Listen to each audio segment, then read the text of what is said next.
champ or the jock over the valedictorian will not produce the best engineers. Well, this was Steve Bannon's response. I've said many times that Elon came and Elon's money helped organize the grassroots effort. In his engineering mind, he saw what the problem was as we saw it, and he supported it. And for that, he gets a place at the table. There's no doubt. We love converts. But the converts sit in the back and study for years and years and years to make sure you understand the faith and you understand the nuances of the faith and understand how you can internalize the faith. Don't come up and go to the pulpit in your first week here and start lecturing people about the way things are going to be. If you're going to do that, we're going to rip your face off. Wow. Well, it's not just a battle of the bros. Two influential voices on the right, Mikhaila Peterson and Candace Owens, traded barbs on this issue too. Peterson said, why did the woke right pretend it was illegal immigration they were against when it turned out it was immigration in general? At least be honest about it. If there's assimilation into the culture and legal immigration, what is the problem other than the skin colour? To which Candace Owens replied, Jordan Peterson's daughter thinks the visa debate comes down to Americans being upset about immigrant skin colour, lol, and the nerve to call the right woke as she makes it about race. 2025 is going to be so much fun. Well, indeed it is, because I'm now going to bring these two together. Candace Owens, host of the Candace podcast, and Mikhaila Peterson, co-founder of Peterson Academy, both join me now. Welcome to both of you. Happy New Year to both of you. And Candace, you said it's going to be fun this year. Here we go. What was your big objection to what Mikhaila said? Well, first and foremost, just to be someone that's so new in this country and then to immediately castigate or to cast aside everybody that's in here and say, well, guess what, you're just a bunch of racists, you don't like brown skin, while at the same time referring to us as woke, was just mind-boggling to me. Just as Steve Bannon said, it means that she hasn't spent the time to understand who and what the American people are, what the MAGA movement is, and why they have concerns about this program. And so to make sure that everybody around the world understands why this is such a big debate, the H-1B visa program is essentially a foreign worker visa that allows employers to hire workers into quote-unquote specialty programs, essentially for people who have some sort of a specialized knowledge. But to be clear, the program has been around since 1990, so the results aren't up for debate. We were just simply lied to about what we were told it was going to do, which was to source the top 1% of talent globally. Instead, they're using the program to source cashiers, teachers, janitors, PR people. So I'm going to have to believe that the American people are very much capable and willing to fulfill those positions, and that instead this program has been completely abused to get foreign workers here who then have a pathway to citizenship, and it lowers worker wages, and it's harming the American people. So I am not fond of it. And I'll add here that prior to his passing, Lou Dobbs of Fox News looked into the program, and he determined that 7 out of the 10 H-1B positions were being outsourced from Indian corporations to American corporations, so it's not globally looking at the 1%, and 5 of those 7 positions were Category 1, which essentially just means that they didn't require any specialized knowledge. These are the janitors, these are the teachers, and they are just taking jobs away from the American people. So I just found her referring to this as an issue with being brown, or Americans having an issue with brown people, to be almost comical, to be honest, and I'd love to hear her further explain that position. Okay, well, we're now going to hear it. Mikhaila, over to you. So I don't know, Candace, if you're seeing what I'm seeing on X, but when I saw the H-1B debate going around, mostly what I saw was racism against Indians specifically. And I'm not saying there isn't a problem with the visa issue in the States in general. Getting top talent here is very difficult. Like, I had a very difficult time getting in, and I'm married to an American. And it was long and annoying, and they don't have a proper way to test people. So there's plenty of flaws to talk about. But I think right before the inauguration, having conservatives argue like amongst ourselves about an H-1B visa issue when we have an open border is silly, especially when it does kind of dredge up what I called the woke right on X. And I know you've scoffed at the term the woke right, but it encompasses these people that are focused on anti-Semitism, Jews, and they're pro-America, but their idea of America is this white America, similar to, I guess, what everyone's been arguing about for the last 200 years whenever anybody new comes into the country. And I do think it has to do with race, and I think you can see that from comments on Twitter. I mean, Vivek put up a picture. I don't know if you saw it. It wasn't Vivek. It was this horrible woman on Twitter. What's her name? Something Lucas. She's a doctor. She goes, oh, what do you guys think about this? Thoughts. And it's a picture of Vivek and his brown family. And one of the most interacted with comments was subversive brown poop-eating parasites. And that's what flooded my feed. And I think I had some irritation because I'm aligning with conservatives because the woke left has been a disaster for America. This is a message for parents who don't hold the long-term financial security of your children. And for Canada and for the West for years, and it's just frustrating to see them go at each other over something like an H-1B when there are bigger issues like an open border. And I think people are misunderstanding the Huh. H-1B, although it does have its issues as well. There's also the H-2B, which nobody knows about, and that's for people who are paid lower. The average wage for an H-1B visa is 118K.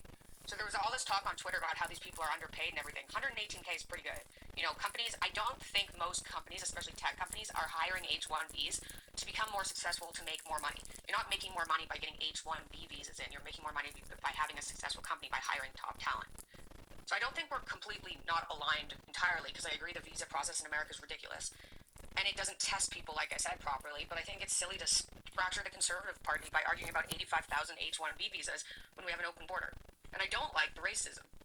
Okay, Candice, I mean, do you see common ground there in what you just heard from Mikhaila?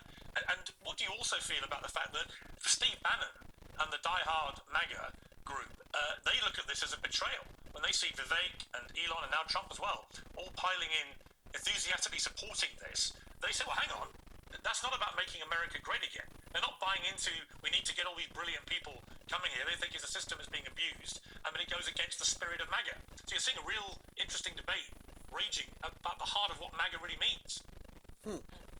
I think Steve Bannon fully has his finger on the pulse there, so he's completely right. And just to respond to the point about seeing racist comments on Twitter, I've heard this argument a lot of times from people where they'll suddenly pretend that if you take a position of something and they can find a racist comment beneath it, then you're on the side of the racist. That's not what I'm doing. That's just called... I'm just saying that literally since the day that I started my accounts on Instagram, I've been called the N-word from left and the right.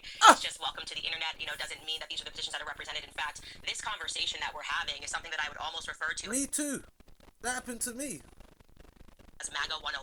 This is like a freshman year class in MAGA college. I've been hearing this debate, have spoken about this debate on stage. I mean, I've spoken at more than 100 universities. And to be frank with you, because I came over from the left, when I first got into this movement, I thought the same thing. I thought, okay, well, I don't understand what the issue is if it's legal migration. But I then listened to people, and I wanted to understand where people were coming from. And I opened my mind to what they were saying and realized that they were very much correct. And I think that's sort of where you get into trouble with the MAGA movement, when you just instantly sweep away and condemn everyone and say, well, some people were saying racist stuff about Indians, and so this entire argument now is based on racism. It simply isn't. You know, Vivek, I personally stummed for Vivek. So if you think that I'm going to be on board with people being racist for him when I went on the ground with him all throughout Iowa when he was running for president, of course not. I'm also brown myself. But I understand that this has nothing to do with the merits of the arguments that are being presented here. And it is just a fact that the H-1B visa, the majority of the people that are coming into this country are not coming in with any extraordinary skills, are not coming in because they're part of the 1%. It is being completely abused and jobs are being taken away from the American people. Now, Piers, to your point about the MAGA rift, I'm glad to see it. I very much agree with Steve Bannon. I mean, the last estimate that was done, by the way, and this speaks to Mikhaila, you saying it's just 85,000 people that are allowed annually. But the last estimate that was done in 2019 approximated that 600,000 foreign nationals were here on this visa program, all of them being provided with a pathway to citizenship that doesn't include in 2 years, you can then get out of that program and become a permanent resident. Okay, so that they're allowed to stay in this country from up to 6 years. They don't apply for permanent residency. Of course, we can assume that the majority of them do. And they're allowed to stay up to 10 years if they go to work for the Department of Defense. Again, all of these applicants have a pathway to citizenship. So you just imagine you're like, yeah, I just went to work in America as a teacher for a couple of years and I became a citizen, or as a janitor for a couple of years and I became a citizen. It's not okay. And I want to be clear, all across the board, it's not just the H-1B. There's a ton of visa programs that are being routinely abused. And like I said, I have faith in the American people. I think that the American people can fulfill those positions. I know they can fulfill those positions. And so I am not on the side of Elon Musk and Trump in this debate. And I think that, you know, Elon Musk has been at Mar-a-Lago for a bit too long and thinks that that is the sample of what MAGA is, and it simply isn't. Steve Bannon has been on the ground and spoken to those people for years. He understands what they're saying, and it would be gracious for Elon Musk to kind of step down and recognize that he's simply wrong in this debate. Well, it's interesting. I mean, you as you posted to me on X, of course, owned by Elon Musk, you said we'll have to get together the new year, so you can let me finish what I was going to say about Elon Musk. A lot has happened since I didn't finish that sentence. Exciting dialogue awaits. And we did leave people on a slight cliffhanger about Elon Musk, so now's your chance to finish that sentence, and then I'll get Mikhaila to respond. But I mean, Musk he's everywhere right now, literally poking his head into every country, it seems, in the world, particularly my country. Just in the last 2 days, he's called for the king to dissolve parliament, which he can't actually do. He's called for Sir Keir Starmer, the Prime Minister, to be imprisoned. He's hammered a previous Prime Minister, Gordon Brown. He's called another senior member of the cabinet here, an evil woman, Jess Phillips, who's been waging a rape genocide apology tour, I think is how he put it. I mean, this is inflammatory, incendiary stuff. I wouldn't say he's outed everyone, Pierce, but he has outed some. What do you think his game plan is here?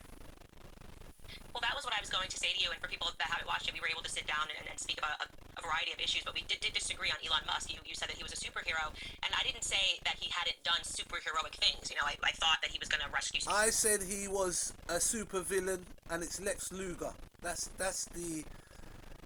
the alter ego of Elon Musk. On X, even that's up for debate now given the H-1B visa debate, but I was never keen on him essentially buying a seat at the table, which is what he's done, because we don't know what Elon Musk believes. You know, I am a Christian conservative. Elon Musk, of course, is going to be at odds with me and my beliefs because he wants to put brain chips in people's minds. He wants to go to Mars. You know, these things conflict with me theologically. You know, I think he's a transhumanist. What are his perspectives on marriage? He's had how many different women? I think he has up to 13 different children. What is Elon Musk's endgame? And we have not seen people... Oh, he's got 13 kids. I didn't know that. Oh, been a busy lad. So he's got enough time and enough money on his hands, hasn't he, people? Rifleman. Will interview him fairly. They're either incredibly hostile to him, like you saw with Don Lemon, or they're too friendly to him, and which they just see him as a superhero. And I would actually like to see when someone sit down and flesh out what Elon Musk actually believes. What is his goal? What is he trying to contribute? Because I don't think you can say that you are a conservative if you are not ultimately trying to conserve the nuclear family unit. I don't think that he's trying to do any of those things. And so we're now seeing that, okay, maybe this is about AI for him. Maybe this is about data collection for him. Maybe this is about him wanting to be the first person and getting a leg into federal governments so that he can do things that are on a larger scale in terms of artificial intelligence. That's a good point now. That's a good point. I mean, as I said, no one knows what his angle is, so it's fair. It's a fair point that Candice is bringing up. I don't know the answer to that, and not knowing the answer to that made me uncomfortable when people did what we always speak against, which is essentially turn him into a celebrity, that worship him like he's Taylor Swift, and think that because he's got tons of money and bought X, that he's now suddenly allowed to direct us on politics. I just am not into celebrity worship culture. Mikhaila, interestingly, Elon Musk began following you on X just 3 days ago, and that happened after you complained that you thought YouTube was trying to shadow ban your father Jordan's interview with Tommy Robinson, very controversial figure over here in the UK. I don't know about that. He's got loads of views, didn't he? What do you think when Elon began following it? I mean, I'm an Elon fan, so I kind of had a bit of a fangirl moment. And I'm not a fan of celebrity culture, like Candace said, either. I don't usually follow that stuff, but I appreciate what Elon's doing. See, this girl contradicts herself so much. Honestly. Dear, oh dear, love. Are you a celebrity worshipper or not? You just said you was. I don't know. I think it's totally fair if you're trying to get the world internet and doing what he's doing for the better of civilization, which I totally believe, that he has a seat at the table. He's also brilliant. So maybe some people don't understand what they're doing, but... I don't know how colonizing Mars is pro-people or pro-planet. Maybe it's an IQ difference thing. Well, okay. I mean, look, I think he's a genius, no question. But I also think he does seem to amplify to his own gigantic audience. I mean, I don't know how many gazillion followers he now has, but well over 150 million, I think it's 200 million. He amplifies all sorts of random people, some of whom are utterly appalling.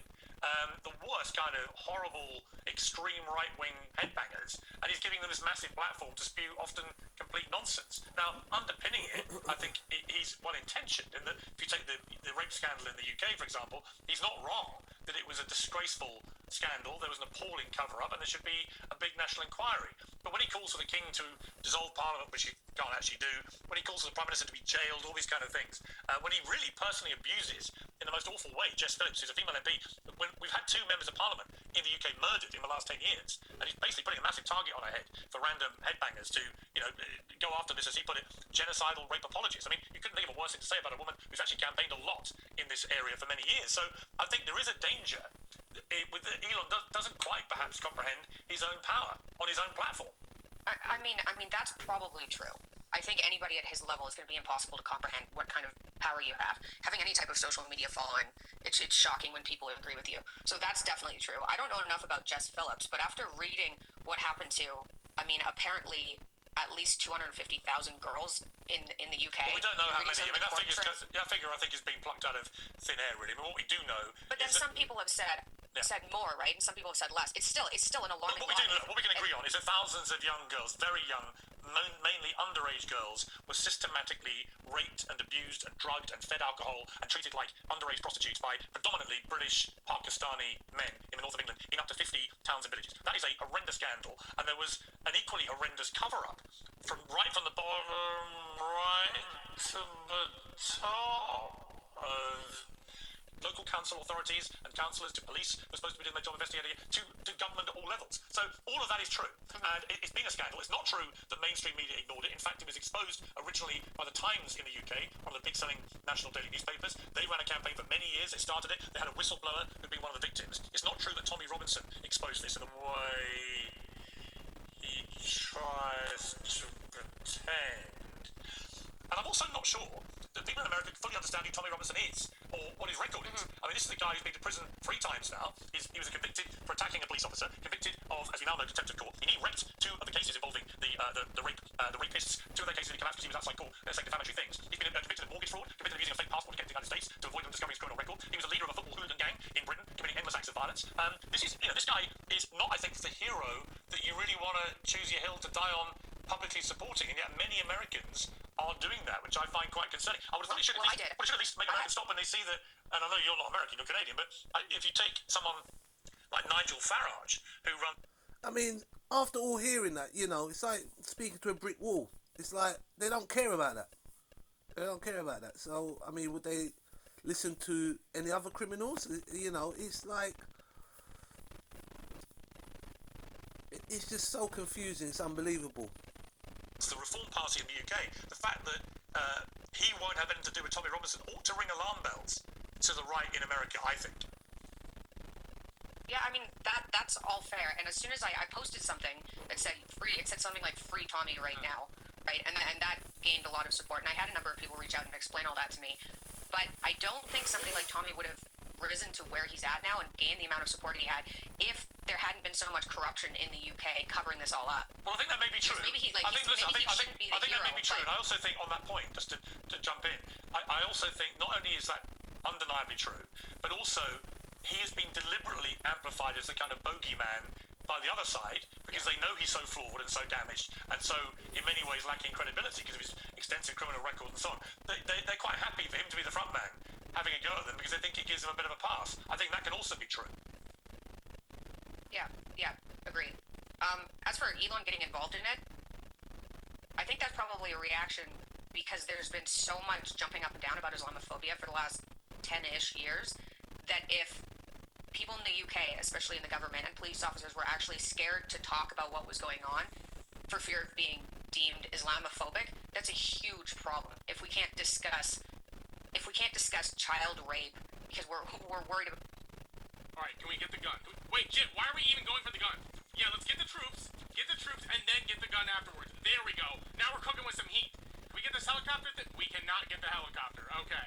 No matter, we're gonna get the big guys. We're gonna load up. Yeah, we're gonna lock and load up. Let's try to get this helicopter thing now being flying No! Come on! What you're seeing here is Last War Survival, and it's a game where the advertised content is actually the game. With all those fake ads going around, and you get like a can of sardines for a game, this company actually made those advertisements into a playable game. You've got...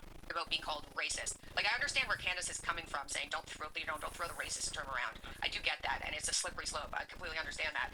But I think what happened and what's going on in the UK is so egregious and so awful. Like, I can't think of a lot worse than finding out about something like this, especially given it's been going on for so long, and especially given people haven't been talking about it because of the fear of being called Islamophobic. I can't think of anything worse, so I can see why Elon's freaking out. I mean, I agree with you, listen, I've discussed with Candice before this very lazy trait people have of apportioning that kind of label to anybody for absolutely anything to shut down debate. I've got to say, in the case of Tommy Robinson, I think he's an unashamed Islamophobe. I mean, this is a guy who, when I interviewed him, one time I interviewed him, started waving the Quran around and just openly abusing everything about Islam.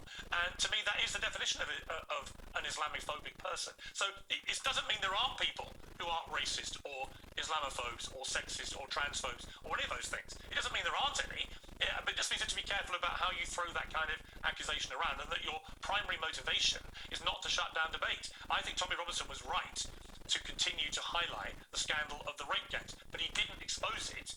And I also think there's a big self-interest with him in spewing deliberate lies about the Muslim community and constantly attacking Islam because it makes him money. And I'm very cynical about that. And I think that can also be true. Candice. Yeah, I also want to add here, just just regarding Elon Musk shifting gears and even speaking about that issue, you are correct. Obviously, I follow UK politics to some degree because of who I'm married to, and I will tell you that it very much seemed to me like he was drudging up this issue because he was getting so much backlash on the H-1B visa. So I don't really know how sincere Elon Musk was when he weighed into that issue at all. Suddenly, no one's do you not mind if I finish my sentence, Mikhaila? You've just been talking for a long time. Do you mind if I there's not a time. There's not a time. Do you mind if I finish my sentence? Another, it's hard to address them all. Do you mind if I finish my sentence? I feel like I've let you speak. I mean, a bit, but go ahead. Speaking. Go ahead. You mind letting me finish my sentence? Go ahead. Thank you, Mikhaila.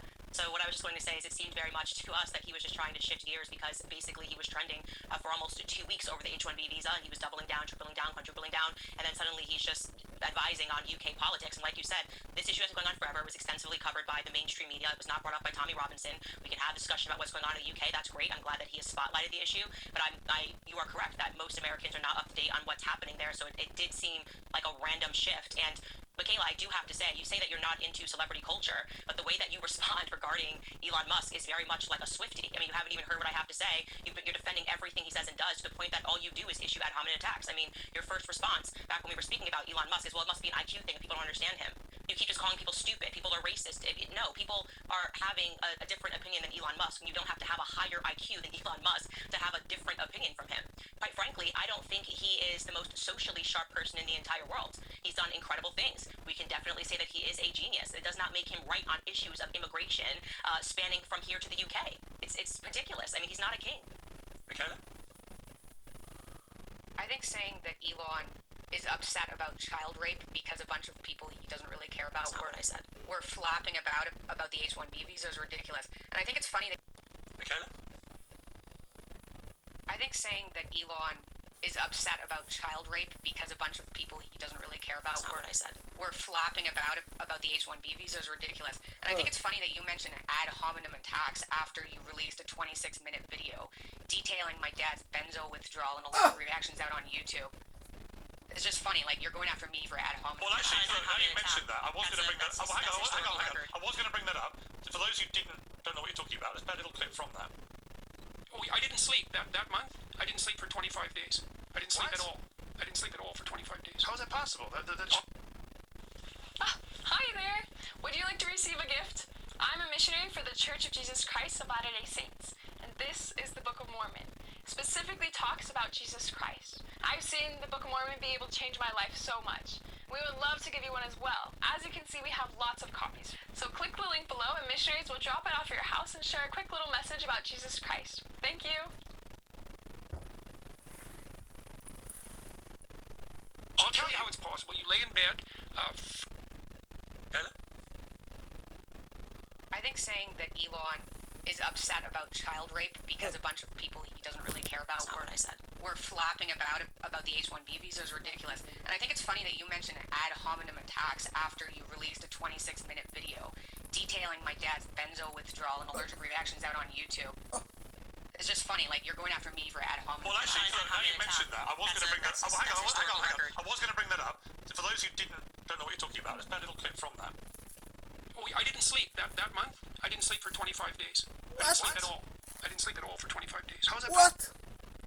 How is that possible? 25? It must be on something. I'll tell you how it's possible. You lay in bed, frozen in something approximating terror for 8 hours, and then you get up. Oh my God. Oh yeah, not And good. this is from cider. I feel like Joe Rogan is all of us. I'm listening to that, and it doesn't pass the sniff test. I'm just going, wait, what, apple cider? You didn't sleep for how long? What are you talking about? He brings up Mikhaila, by the way. That's his daughter. We're going to get into it. Oh, no. That explanation does not make sense to me whatsoever. Again, I'm not a doctor. I'm not claiming to know how everybody's body reacts to apple cider, but I just don't think that you wouldn't sleep for that long because of it. Okay, so, Where was the ad hominem attack? I'll come to you in a moment, Candice. Mikhaila, how did you feel when you heard about that? Well, I think it's funny because, like, we're connected online, Candice, so if she has an issue with my family, she can literally just message me. Her husband has my husband's phone number, you know? So it's just, like, a weird thing to do. I don't know where it came from. As for the apple cider reaction, I've gone over this so many times, but it's fair if Candace didn't know this. Although I don't know why you would make a 26-minute video without doing some research. It wasn't apple cider, it was a sodium metabisulfite allergy. And it was near anaphylaxis. And people don't sleep in that state. And when we went through that, which was horrible, it was horrible, we had a hard time with the medical system. We didn't know how to treat it. It took us like years to figure out what the allergy was. If you talk to a doctor and say you have that allergy, they go, what's that? Like, it's not a common allergy, but it's not uncommon. You can Google it. And it just seems a little bit cruel to like pull that up. You also started that video by saying, you know, why is Jordan Peterson's audience, male audience, like diminishing? Let's get into it. Which is just, it's manipulative, right? It's not true. So you have this giant audience, Candace, and you say these things as if they're true, which confuses people when they're not. So I don't know what to say about it. It's aggravating, and I think it's a mean girl high school tactic. Okay, Candace, you're a mean girl. Again, accusing me of ad hominem attacks when I feel like she's engaging in them. Just to be clear and to contextualize this clip, Jordan Peterson was trending. I cover trends, I cover the news, and I think it's fair to cover topics when they come to the surface. He was essentially tweeting ad hominem attacks that were written like sonnets. It was very bizarre, and people were going, what's going on with Dr. Jordan Peterson? And it became a Twitter trend, and so I covered it. Is there something wrong with covering a trending topic? I certainly don't think there is, or I wouldn't have a podcast or things to speak about. Regarding the your father's audience, there were a lot of people who, after his addiction and feeling like he was not honest about his addiction, a lot of men who sort of switched off from Jordan Peterson. I mean, that is just a fact. I understand and respect that it is your father, and so you're naturally going to be defensive of him, and if it was a family member of mine, I would naturally be defensive of him, but to pretend like I plucked the topic out of pure air simply to be a mean girl and not because it was trending, literally saying that people are wondering what's going on with Jordan Peterson, I think that's you not being very genuine about why I was discussing it, and I think that I was tremendously respectful. I also paid him a huge compliment. I think his book and what it did for men worldwide at a time when men were being completely stomped on and masculinity was being questioned, and I said I would never remove that. I would never take the credit away from him, but there have been some things that have just registered to the public as odd. I didn't make your father trend that day, so I think he's able to deal with a little bit of criticism. Want to respond, McKenna? I guess I'm just confused because Candace said she wasn't into celebrity culture. So then I thought maybe it was just a personal thing. If it's not about a celebrity, but maybe I just got that wrong. I don't know what else I can respond to about that. People can listen to. Can I finish? Thank you. People can listen to the 26-minute. Like, you can say, oh, I said something nice at the end. It's the same thing when you say these things and your tone is off. You can be like, oh, tone doesn't matter, but you say things sometimes in a bit of a manipulative fashion to get people to think a certain way. And then when people bring them up, you go, well, those aren't the words I said. But tone matters too. Anyway, people can go on YouTube and listen to the 26-minute section of your video on Dad and see what they think. I think it's high school mean girl tactics. I don't care if you think that's ad hominem either. Candace? Well, I would just say that when I was referring to celebrity culture, I meant worshipping people because they're celebrities. So I think that would make me ideologically consistent. And like I said, he was trending that day. I covered it as a trending topic. It's not a mean girl thing, but it might feel that way too because it's your father and you have a personal relationship. You know, I can apologize if you are hurt from me covering the news. But like I said, we have to develop a thicker skin when we're in the public. How many things are said about me routinely on a daily basis? If people want to cover after I have, you know, an addiction, and people say, hey, after this, I think people lost faith in Candace Owens, and that becomes a trending topic. I think that's fair game. It may not feel good to me, but I think that it would be fair game and it would be newsworthy. Okay. You do know that 1/5 of Americans are on psych meds, right? Are you aware of those statistics? Yes. Are those all people with Correct. addictions? Like, is that your view of people on psych meds just in general? No, your father spoke out about his benzo addiction, so I don't understand why you're asking. Yeah, no, a question. Take psych meds. benzo dependence. Maybe you don't know anything about this. If you're on a psych med long term, you form a dependence on it, and it's very difficult to get off of. They're starting to teach this in medical school. It's a disaster because so many Americans are on psych meds. So yeah, he suffered from psych med withdrawal because they make you form a dependence on it, especially long term. Now, calling it an addiction as if he was on heroin or something, it's manipulative. You know, so when we talked about it, we were very honest about what was going on. Part of it was to spread awareness that 1/5 of Americans are on medications that cause dependence and don't know it. It's horrible. People die because of it. So I think laughing about it is it's not cool.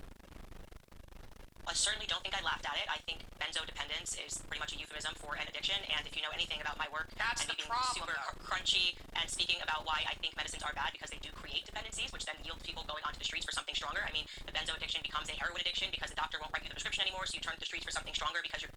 Do you know the UK landlord's nasty little secret? Say, have you got mouldy walls, infestation, leaking windows or pipes, or maybe even a faulty boiler which your landlord is refusing to fix? Because your body is dependent on it. I'm sorry that, again, you are offended by this conversation simply because it is your father. I don't think I've been offensive in my language, and if you find it to be manipulative, that I think that it impacted the way that men saw him when they publicly were saying that on Twitter. We covered the tweets that people were writing on that day about how, you know, they used to idolize him, they're so grateful for his book, but this is not the person that they knew. Again, I'm sorry you're offended by that, but it's just the reality of what happens, and I can tell it's a sensitive topic for you, but but it is what it is. Mikhaila, I don't know what to say. I don't think anybody's laughed at it. I think it's a good conversation to be had, and no one is more anti-big pharma than me. I mean, I have an entire series against big pharma, so. I don't even know where to start with that. You know, benzo addicts will go to the street for heroin. There's just, we were trying to spread awareness about psych med withdrawal, and we were very honest about what everybody was going through. I went through psych med withdrawal myself. It was one of the worst experiences of my life. It kills people, causes akathisia, which makes people suicidal. It's a terrible side effect. So that's what we were talking about. Now, if you want to twist that a little bit and be like, he's losing his audience because he's an addict, you know, I don't really know what to say. Okay. I think we've had a robust exchange about that, and you both made your views very clear. Let's slightly lighten the mood here. In terms of cultural matters that have been in the news in the last few days, the Golden Globes last night, Candice, the host Nikki Glaser seemed to take us back to the good old days where you could roast the audience and nobody seemed to mind. Let's take a little look. Good evening, and welcome to the 82nd Golden Globes, Ozempic's biggest night. I am not here to roast you tonight, I want you to know that, and how could I, really? You're all so famous, so talented, so powerful. I mean, you could really do anything. I mean, except tell the country who to vote for, but it's okay, you'll get them next time. I look out and I see some of the hardest working actors in show business, and by that I mean your servers.